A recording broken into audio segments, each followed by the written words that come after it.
This podcast is rated S for spoilers. Listener discretion is advised.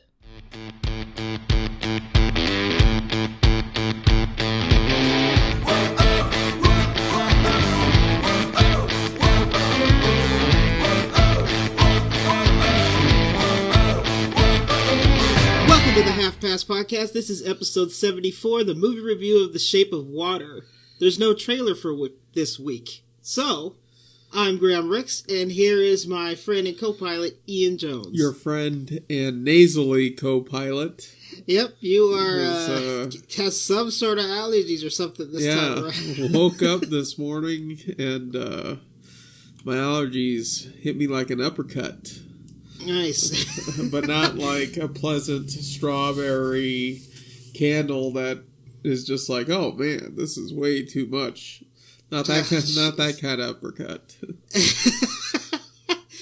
It's been a while. We're finally getting to Shape of Water. I saw this movie probably 2 months ago, and we just haven't been able to get anything done. And I literally just dusted off my mic. So this is going to be an interesting one. Yeah. It's going to be very interesting. So what we've been so freaking busy. Just like our schedules haven't been lining up, which has been happening for the past 6 months. Like all this crap just keeps happening. But I think we'll finally be able to just get this one going, and hopefully we can get a run going, because we still need to do Maze Runner, and then we need to do Pacific Rim, which just came out, so we need to do that one. And then I'm not sure what the next movie is after that, but we got to catch back up here. All right, getting some momentum. Right. Get some momentum. So there's no trailer for this week, so I guess we're just gonna finish up here and just talk it out real quick, and then we're just going to go ahead and get started with this. The thing about The Shape of Water, man, it's been a long time since this movie came out. It came out back in December, and so we've already seen there's already been ratings out on it. The Academy Awards have gone through, and it's already won. So it's already won a ton of things, and it's just kind of funny for us to get this started now. But I think it'll be an interesting thing, you know? I would love to say that we did this back in December. Right? And I thought, this should win everything. I would love to make that same... It's so funny because I agree. It's like I would like to go ahead and make that same assumption that prediction. It's going to win everything. Yeah. Oh yeah, that prediction that it's going to win everything, but did get a chance to do that. So I guess we're just going to go ahead and get into Shape of Water. You want to just start? Yeah, let's do it. All right. So no break. Let's see here. At a top-secret research facility in the 1950s, a lonely janitor forms a unique relationship with an amphibious creature that is being held in captivity. This movie is directed by Guillermo del Toro, our favorite director. Yes. Love this guy. And this movie shows more why you love him so much. Everything he does is just beautiful looking. It's just so gorgeous. And so he did Pan's Labyrinth, Hellboy, and Pacific Rim. And unfortunately, he didn't do the sequel to Pacific Rim. Well, and when you see why, he did The Shape of Water. So yeah, right? Given... That's the thing, right? So you gotta... It's one of those things. I think it's a good thing for him, and I think it's better for him to do these types of movies anyway. He's tried to do more mainstream movies, but he has this issue. And the reason why studios are not a huge fan of Guillermo del Toro, because he has this issue of breaking even in movies. And so Pacific Rim is an example of that, where he did a more mainstream movie that was released in the summer. And it made money, but it made a little bit more money. So he's just in terms of studios trying to hire people, he's just more of a risk. And so people just don't really want to mess with him. But he ends up doing fantastic movies. And I really enjoyed when he did Pacific Rim, because that movie looked gorgeous. And the stark difference between Pacific Rim, and then the new one that's out is just like the quality of visuals is just like so much lower. It doesn't even look like it's the same franchise. Which no, is it doesn't. Oddly enough, and so I just have to. I hope that when we see it, there's a different feeling. There's a grit in Pacific Rim that this new one does not seem to have. No, it doesn't have. So it'll be interesting to see with that one when we review that one. This movie starring Sally Hawkins as Elisa Esposito. She was in Layer Cake and Happy Go Lucky. Have you seen this actor before? Like, no, I couldn't place her, I couldn't place her either. And I think she's just great in this movie. She's like really good, and I guess she spent most of her time, like the beginning of her career, doing stage stuff, which is one of the reasons why you haven't seen her very often.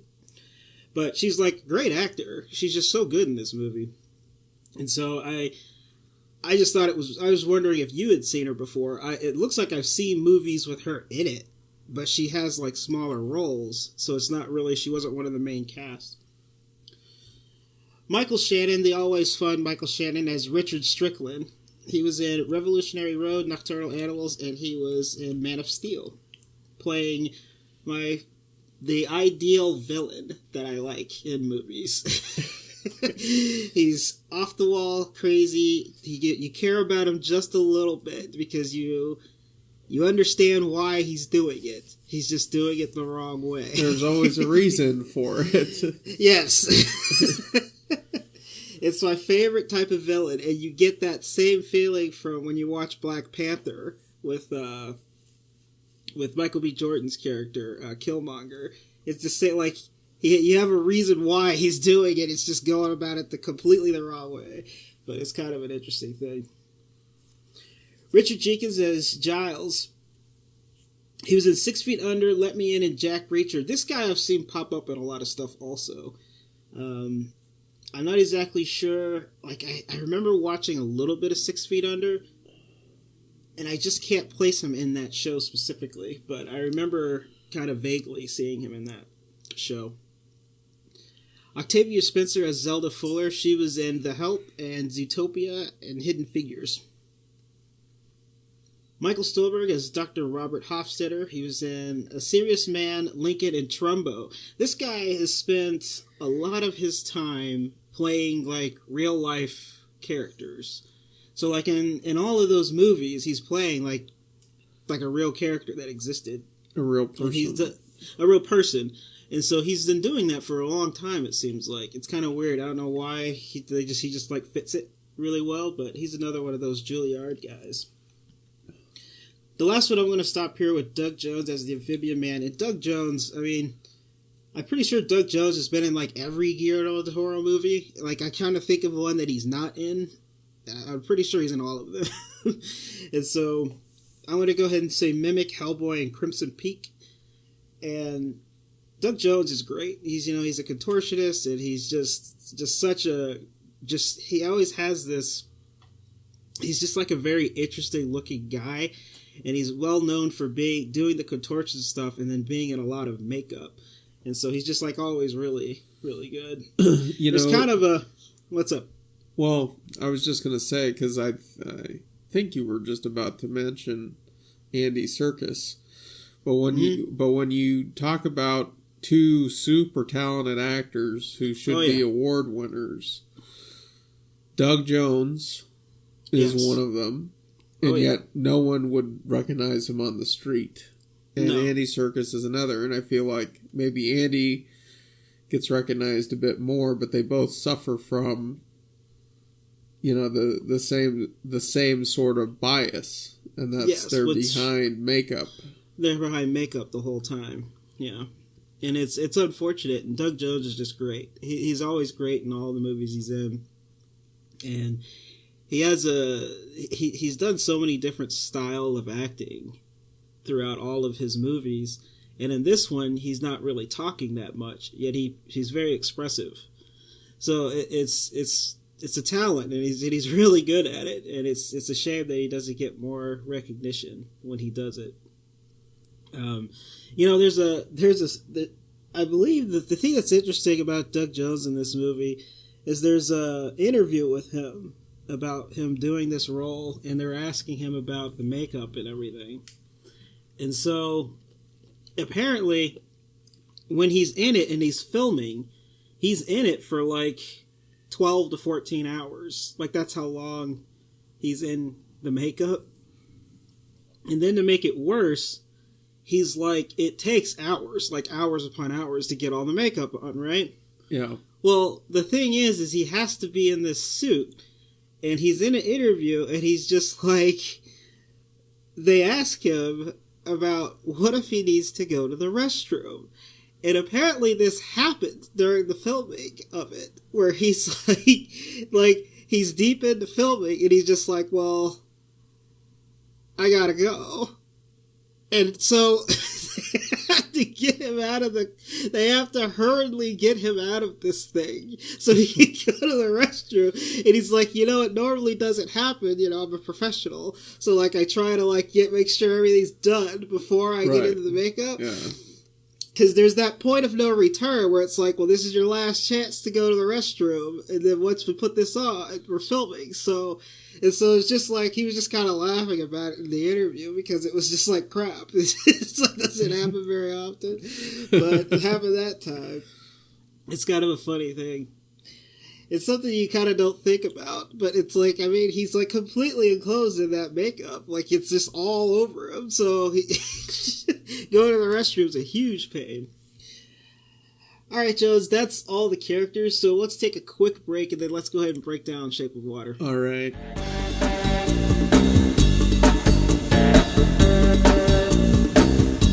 Alright, Jones, we're back here into our Quirks and Lights section, so let's go ahead and get started here. Now, I haven't seen this movie in a while, so you might have to pick me up. My notes are old. Sure, okay, alright. But one of the things I definitely remember that I liked about this movie, or the quirks that I had about this movie, was kind of just like very specific little things, because I didn't have a lot of quirks, but one of the things I had was the really weirdness to Michael Shannon in this movie. I both like it and hate it, and I think that's the thing that's just kind of like what happens in this movie. Like, there's a lot of these really weird scenes, kind of like when he goes to the restroom, and he just has this thing where he's just like, a man, you wash your hands before or after, you never do both. And then he like, he's just like, so he washes his hands before, goes to the restroom, and then he like, the thing that's even weirder is it's like this really awkward scene because he's talking to these ladies anyway in the restroom, right? Yeah. And then he's like, he like eats a piece of candy, and you're just like, it's super disgusting. And there's also the other thing too, because I mean, normally when you walk into a restroom and you see someone cleaning it, the first thing you do is turn around and leave. Right? So everything about it, the not washing his hands after, the fact that he's talking to two ladies. Yep. That he leaves his stick out there on the, I mean, that's really suggestive as well. I mean, it's all that, it's all setting up. It all describes his personality. Yep, it does. And I always thought that there's so many weird scenes with him, and it's one of those things that I like and hate at the same time, because he's so weird, and it's just kind of like, man, this guy. And the thing is, the plus side about it is it describes the character as a whole, and it really shows how much of a villain he is with all these little scenes like that. And then you have the really awkward Michael Shannon sex scene where he's just like with his wife. And you're just like, and the thing is like, this awkward scene happens, and he's just like, puts his hands over her mouth, and he's just like, that's right, I like quiet. And so then, like, so obviously it's a reference to the main character with Elisa. It is. Right? It is, very much so. But it's like such a weird scene, and it's always bothered me. And then I remember when I was watching the Academy Awards, and I was like, this movie probably deserves the Best Picture. But if it wins Best Picture, there's a scene with Michael Shannon having sex in it, and it has an Academy Award for Best Picture. Right, we see his ass for sure. Yep. But the thing is, that isn't even the most disturbing thing. And no. Because, he's got these 2 fingers. He's bleeding on his wife. Yes. Because 2 of his fingers got reattached. The creature bit him off. Oh, yeah. And that's just sickening through the whole movie also. And so that's sickening because they're not, the reattachment is not taking. No. So as his character starts to spiral, his fingers are dying and they've got this terrible smell that other people... Yep. And it's like, when you're sitting there as an audience member, it really puts a funny look on your face. Like, it's super disgusting. Oh, yeah. Like, you can almost taste the smell, and that's never anything. No! That's just not good. It's just not good at all. And so there's just so many things like that with him. And even just the scene where he, finally just pulls them off. And you're just like, oh, God. Oh. Just, I swear, man, Guillermo del Toro, he definitely knows how to elicit some sort of emotion from people. You know what I mean? Yeah. He's really good at making people cringe. And it's just even just the sound and then the scene and then they're gangrene, and it's just like, just everything's just terrible. The other quirk I had, which again is one of those things where it's just where it's not really a bad thing about the movie because that's kind of how my things are. It's not really bad; they're just little quirks. And so we also have to see a really weird amphibian sex scene in this movie. Well, they don't really show anything, though. They don't show anything, but it's clearly happening, and it's just the concept of that is just so weird, right? It's one of those things where there's a very specific, and this is all Guillermo del Toro, there's a very specific type of audience member that can like this movie. You know what I mean? Right. Okay. Because there's a lot of weird stuff going on in this movie that a lot of people would not be comfortable watching. And we even talked about that before when you said your mom and your grandma, I think, you said we're going to try to watch this movie. Right. And you're just like, no. They don't know. They don't understand the filmmaker. Yes. Yes. You have to. The thing that I argued with, because I went and saw this with my cousin Nick. And he's more on the conservative side. And so there were a handful of things that he had an issue with. And I said, look, really what this equates to is an adult fairy tale. Yes. And so, there are young girls who grow up and they read, or they watch Beauty and the Beast. And I don't understand how this is really any different.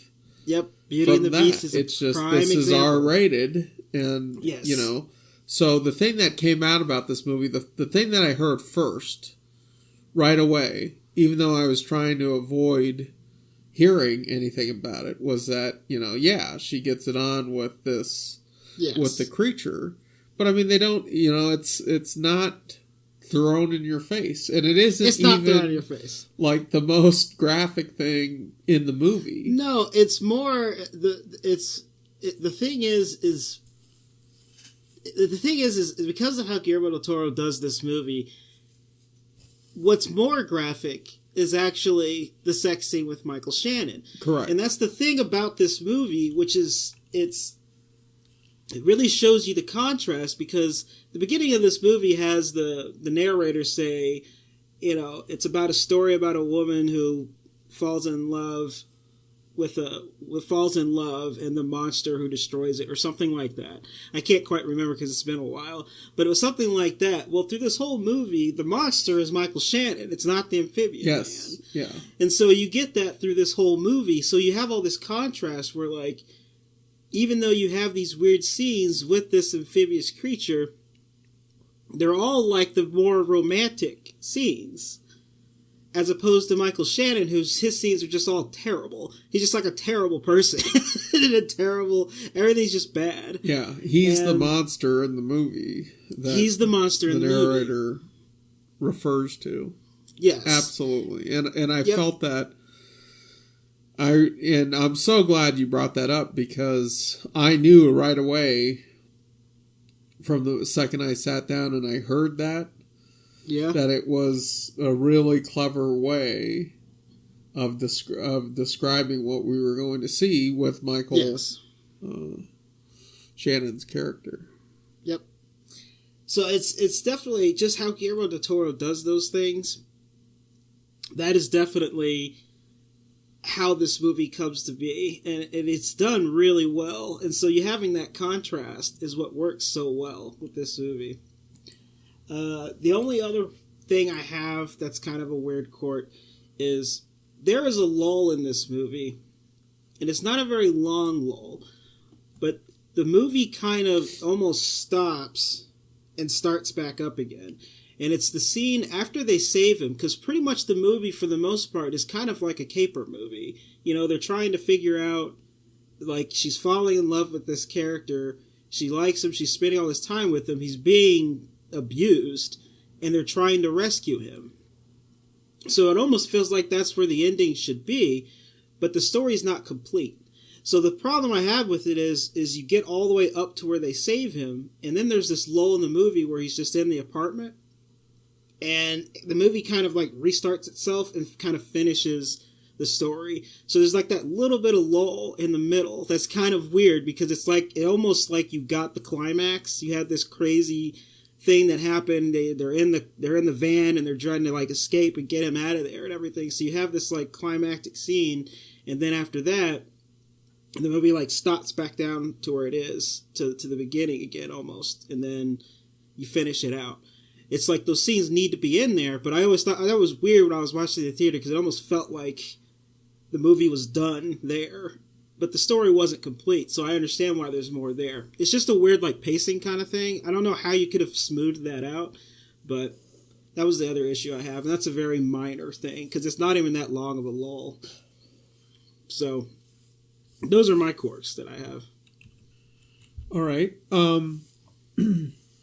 I think I feel like some people, might avoid this because of what we were talking about earlier. Yes. Because she does, make love to the creature from, the Black Lagoon or whatever. But, it isn't the way that it's, it's a love story throughout. It is. From start to finish. Yes. And so you want to figure out some way for them to be together. And that's, of all the scenes that are in this, I think the thing that is probably the most disturbing scene is when the creature eats a cat. Oh, yeah. Because, and this is the thing, because I know Annie is probably not going to want to see this movie because she's such a cat lover. Yes. And there are a lot of people who are cat lovers who just would have absolutely gotten out of the theaters and said, nope, I'm done. And they would have just left at it. So it's funny that I feel like people focus on one thing in a Beauty and the Beast type movie, in a movie that is really like, a romantic story, when there's a handful of other things that are much more disturbing that happen in it that aren't related to that at all. and I think that's like the big one that people aren't talking about. And when it happens, it's just like, oh, gee, it's just like, Jesus, you gotta be kidding me. It's a disturbing scene. And the thing about it is, the reason why I don't mention it is because I'm not a fan of cats anyway. Okay, well, so I don't. If it was a dog, you wouldn't even have wanted to review this movie. No, I would have been. That's I would the have funny had a problem. thing about it. would have had a problem. So I understand where my cat-loving friends are there, but I'm just not a fan of cats. Cat-loving friends would be super...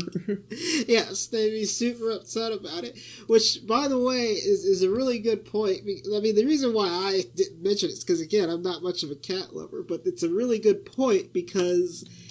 It almost puts this really negative spin onto this character that's supposed to be the positive thing. Right, yeah. So I understand what you're saying when you're just like, well, there's a disturbing scene in here with that in it. And it's definitely a thing. So I would say if you haven't watched it, then you need to look away. The second he starts growling at this cat... Yes. You need to know. And I told Annie, we're going to watch this movie together. And I'm going to tell you when to, because there's a few scenes that are just really disturbing. And they're meant to be. That's supposed to be a reality check.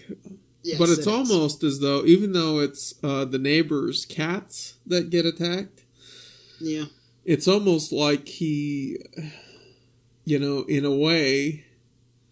The creature is preventing her from turning into the neighbor. Maybe. And that's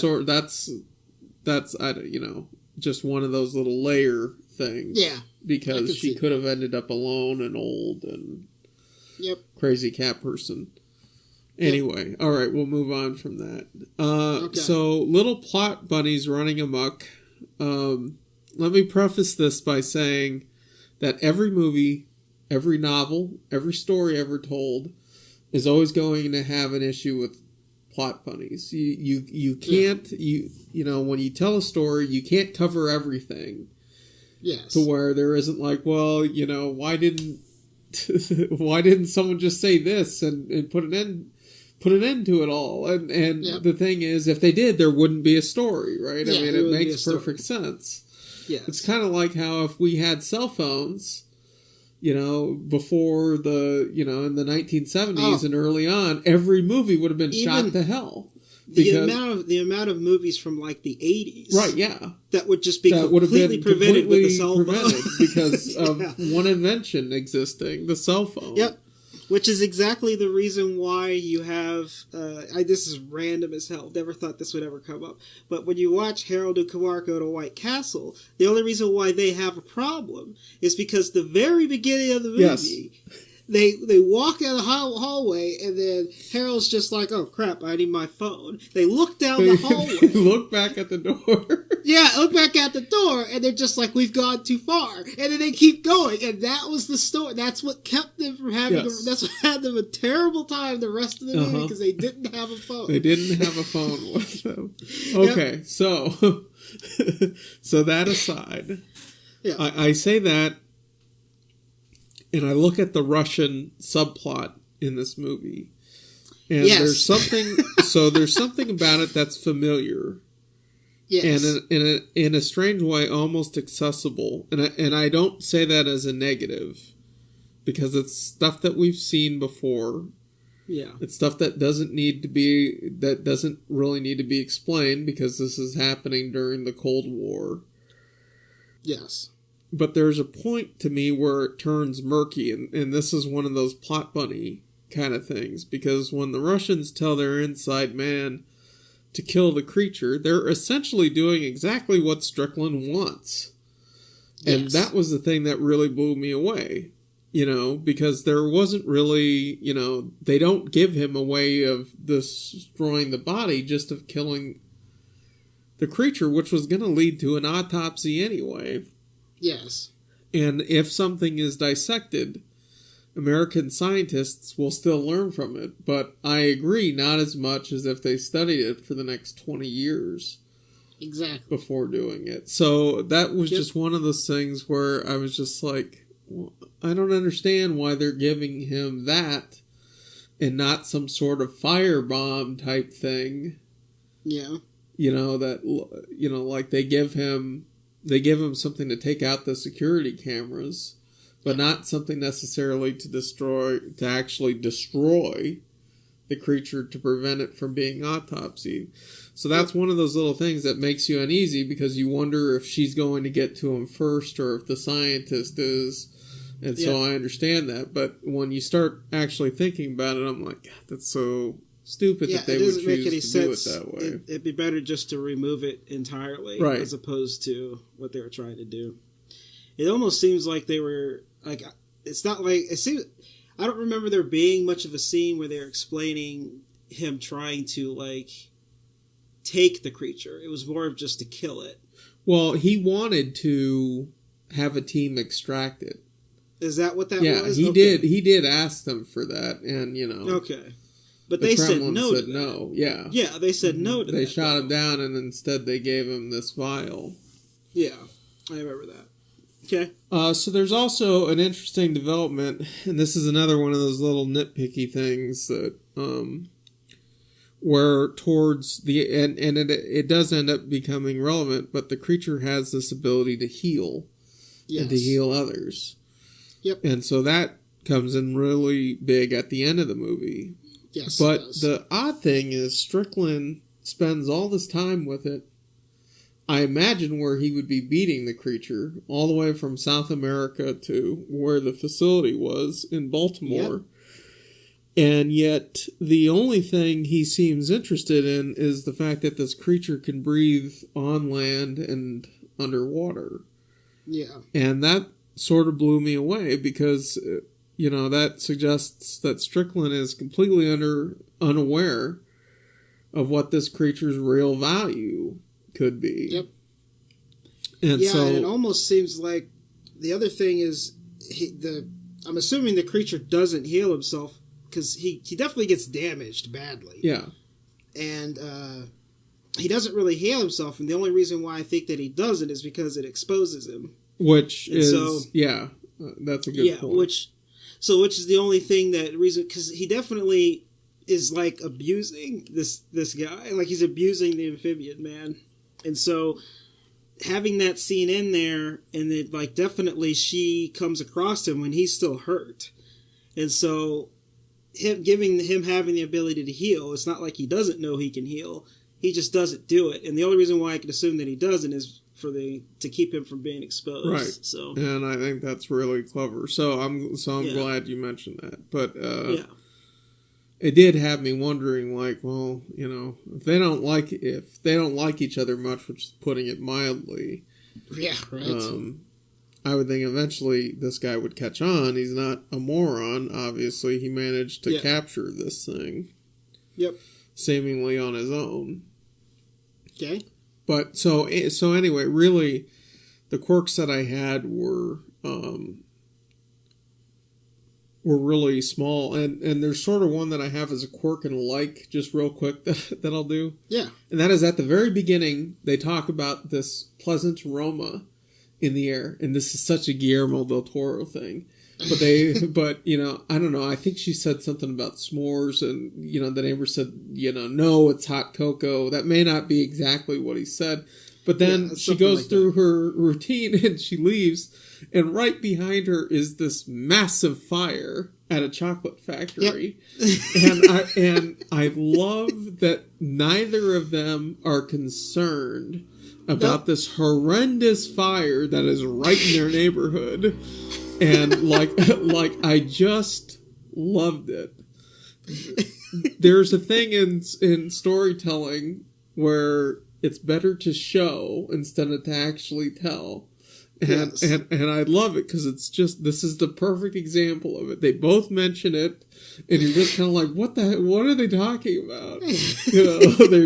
They love this aroma that's in the air, and then boom, you get a shot of this chocolate factory on fire, and I just love it. Like that's just so wonderful. It does nothing for the story whatsoever, but it's just in there, and it's the perfect example of showing instead of telling.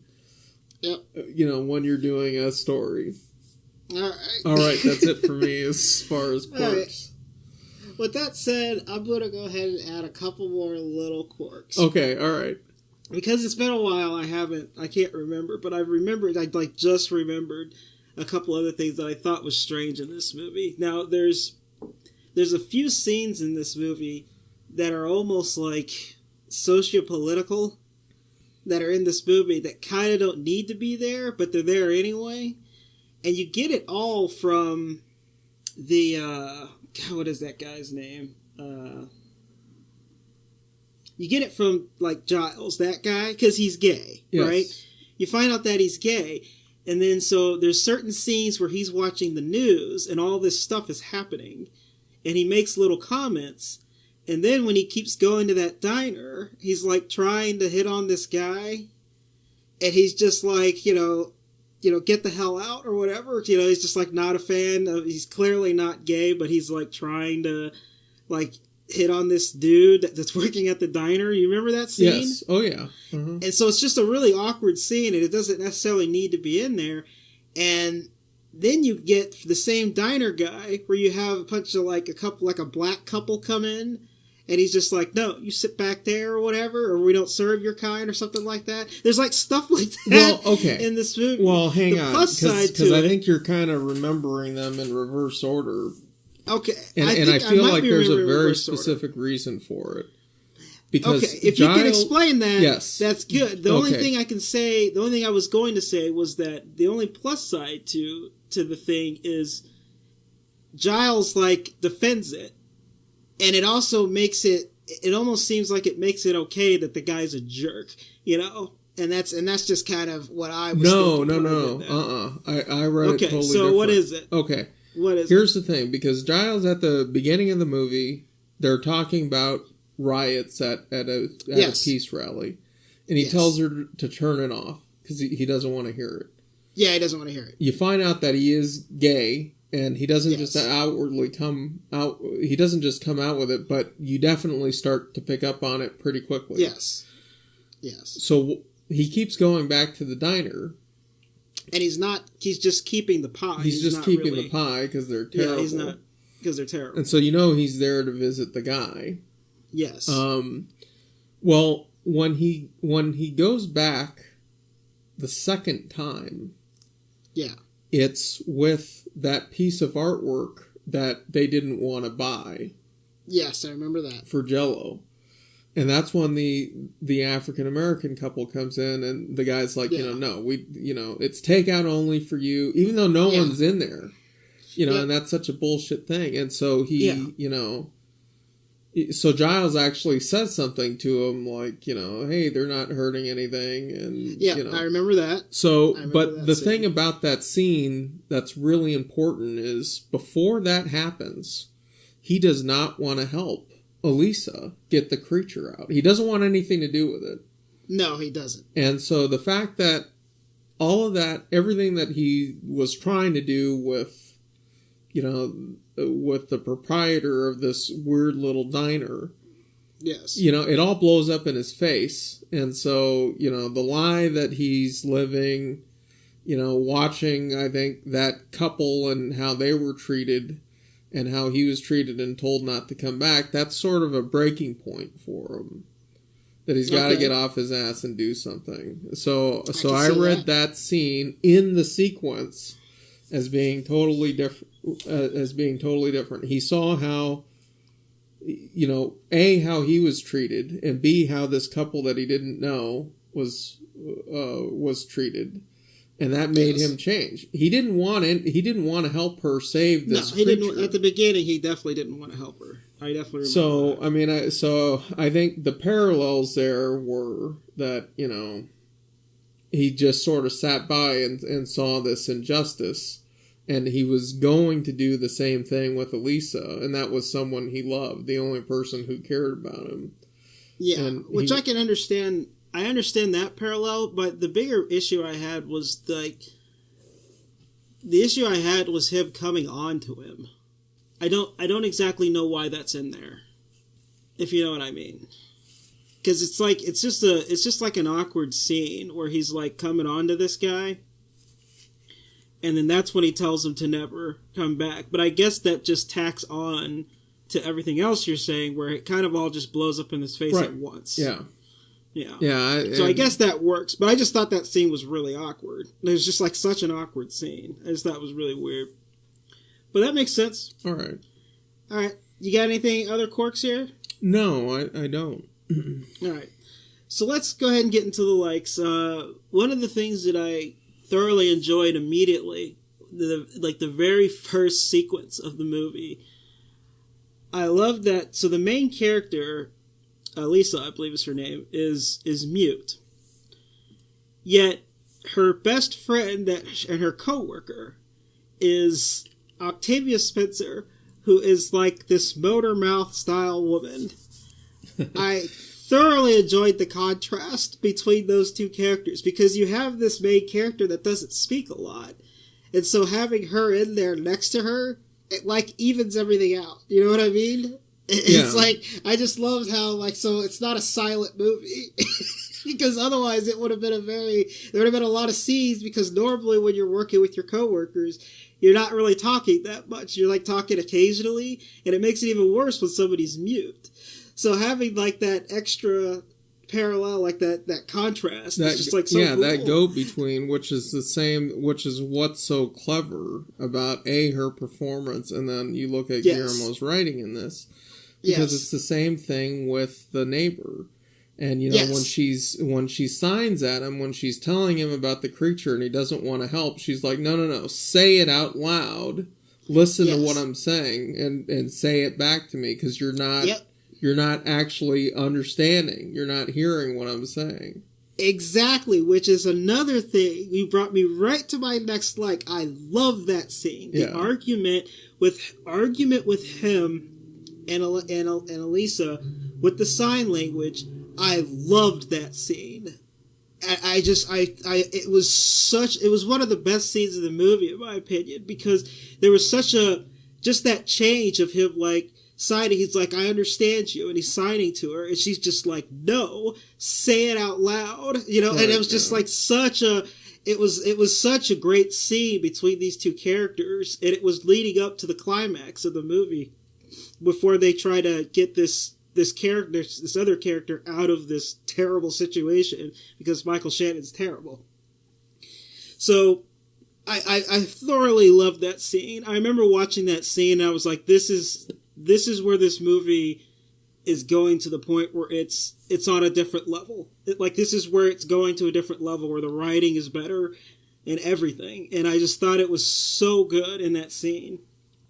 And the other plus side I have to this movie, and then we'll go ahead and get into your likes here, is Michael Shannon is just like terrible in this movie. He's just like a terrible human being, which we bring it up. But the thing is it's appropriate. It's exactly what you need from this character, because he is the monster. So we were talking about this earlier, about how the narrator at the beginning of the movie talks about the monster that destroys it all or whatever. And you get that in this movie, that it's definitely Michael Shannon. There's no positive aspect to this guy through the whole movie. He's absolutely terrible. And Michael Shannon does it so well. And in general, I think all the performances are really well done in this movie. Especially with the main character, with Sally Hawkins' performance. It's just like such a great performances all around for everybody. The only other like that I have, I guess I'll mention one more. And this is just me, I don't have it in my notes, but this is just me remembering, is there's this very Guillermo del Toro scene in this movie where he does these gothic romance and gothic horror type movies. And so there's this scene where Elisa is like daydreaming, and they go into this like dance sequence, which is such a Guillermo del Toro thing.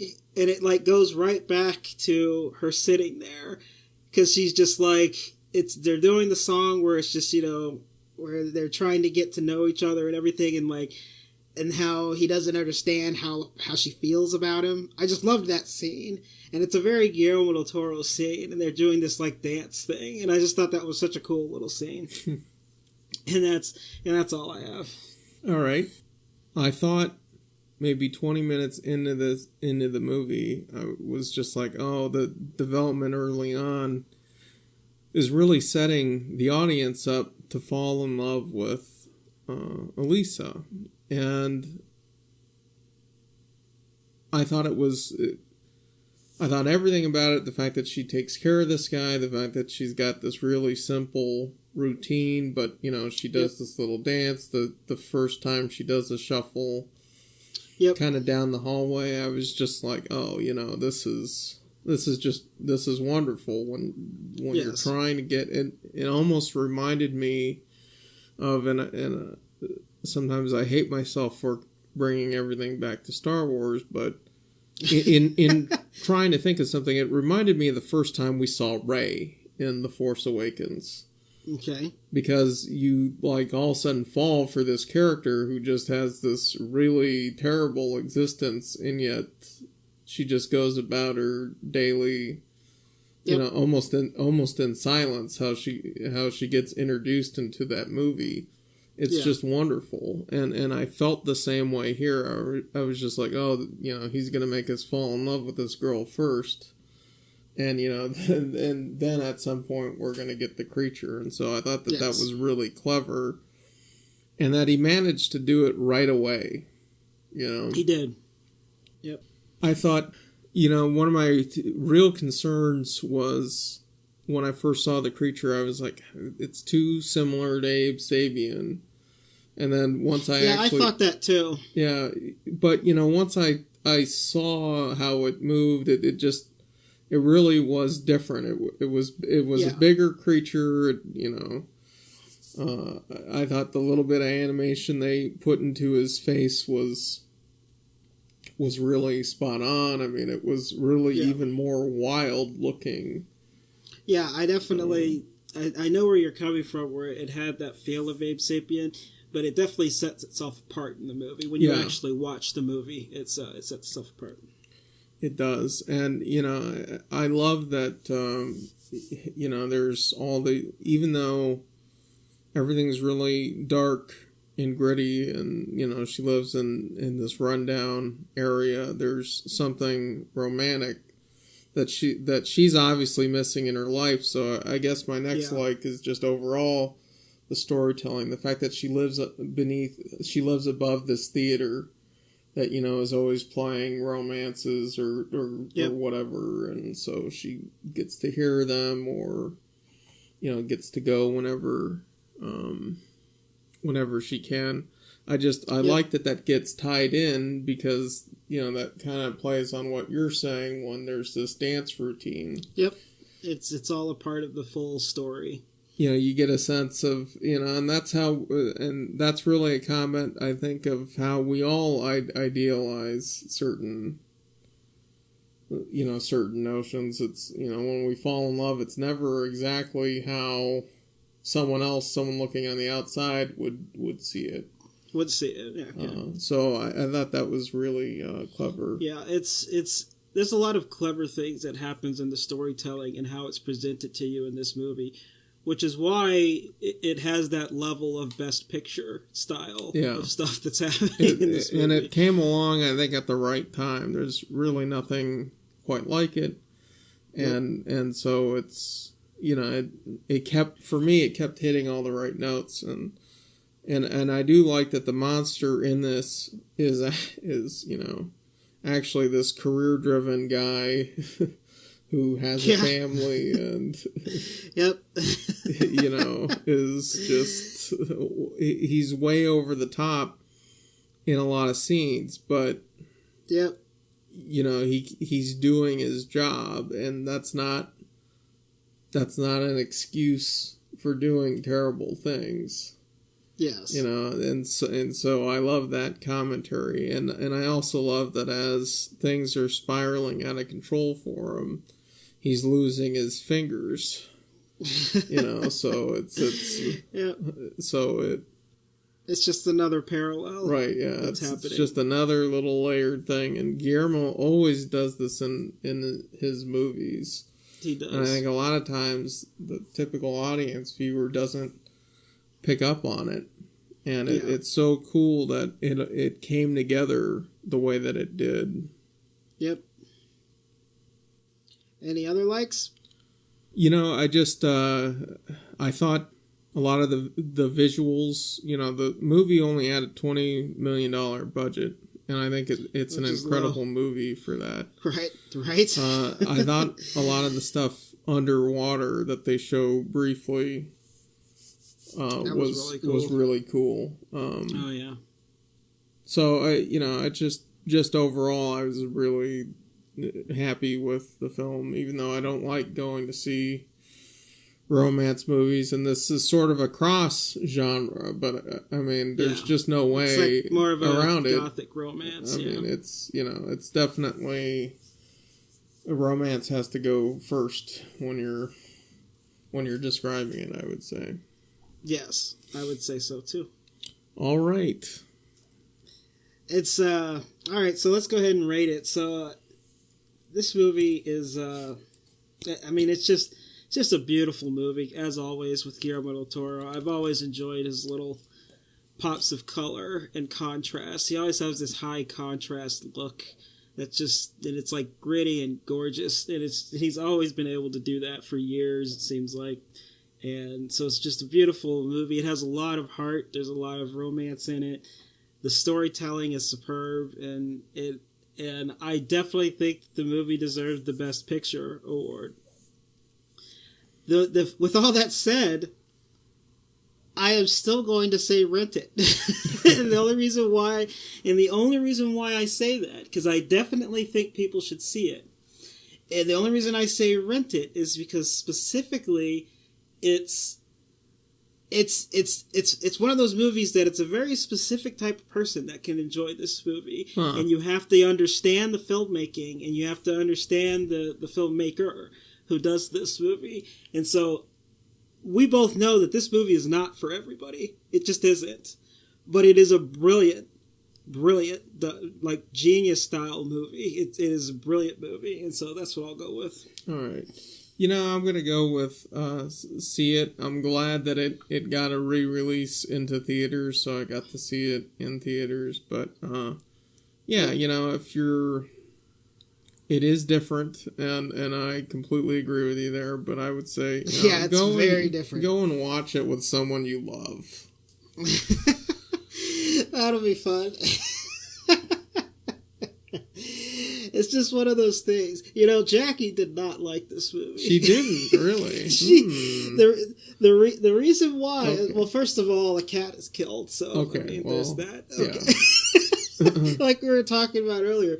But tacked on to that is it's not that she didn't she didn't think it was a good movie. It's just she's one of those people where she has a hard time seeing people get abused, especially when it's like an animal style thing. So you're seeing cats getting killed, and then you have a creature that's being abused, like he's just being like electrocuted and like damaged, and it's just like he's being tortured.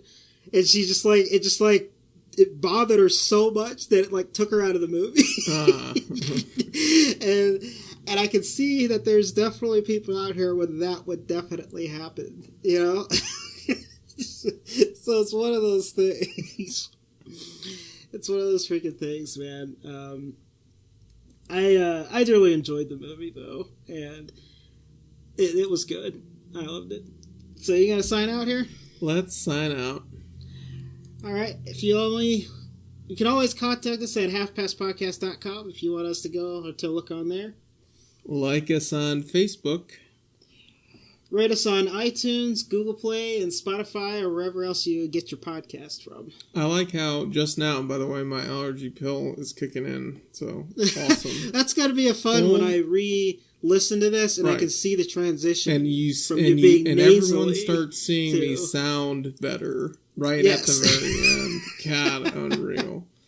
I took it over an hour ago too.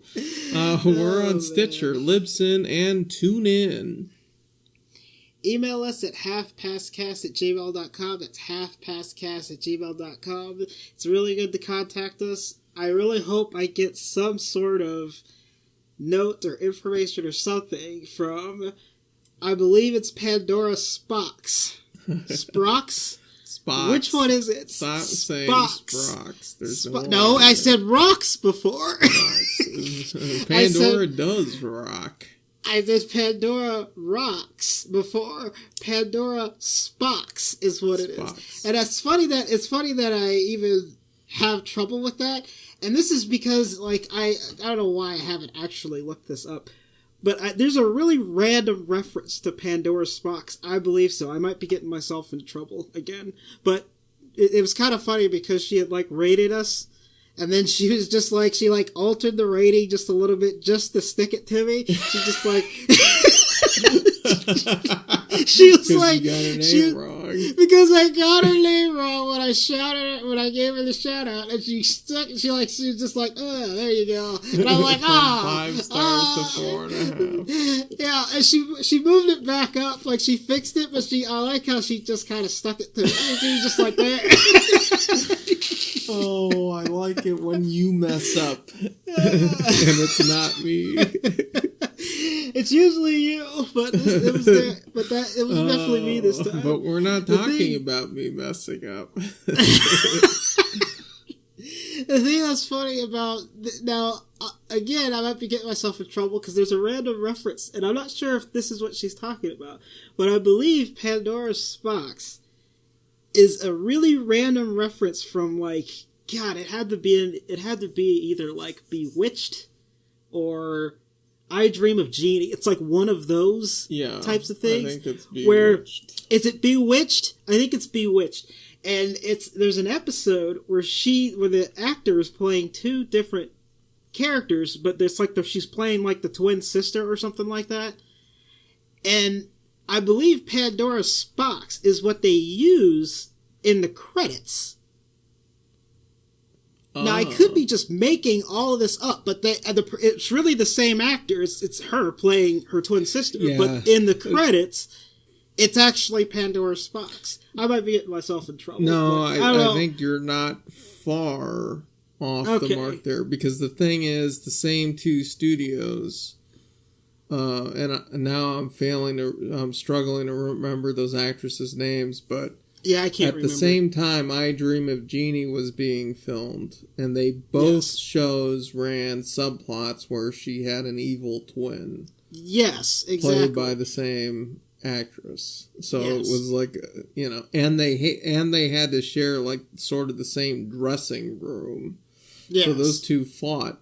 Both those actresses fought all the time, and they were on competing shows for the same target demographic. Right? So I think you are actually right about that. I think it's a reference to Bewitched. I don't know, maybe she'll email or whatever her to tell me I'm wrong again. Alright. Go ahead and continue signing out, Jones. I just had to make that comment because I know for a fact that she enjoys Guillermo del Toro also. We're on Twitter. Yes, that's where we're at. Tweet us. tweet us. At Half Past Podcast. And I'd like to thank everybody for your support and thank everybody that is listening. And it's always fun to hear from everybody talking about how they enjoy the podcast. So I definitely enjoy hearing about it. And it keeps us going. And hopefully we'll be more on top of these. We're doing a lot of trickling down through here. What would be next? Maze Runner. I want to get Maze Runner: The Death Cure done. Okay. And I want to get that done next weekend. I'm hoping we can get that done next weekend. Okay, that might be an issue for me, but let's talk about that off. Yeah, that's fine. We'll figure it out. And then after that, we want to get Pacific Rim done. Okay. And then I think there's a little bit of a break to where we can kind of catch up, and then the summer starts. So we'll be able to catch up. And then hopefully we'll be able to actually hit them like we're supposed to. Just like bam, bam, bam, bam, bam. Just get them all out. So hopefully we'll get that done. That's all. You got anything else, Jones? I do not, buddy. All right. This is the Half Past Podcast. I'm Graham Ricks. Jonesy. See you next flick.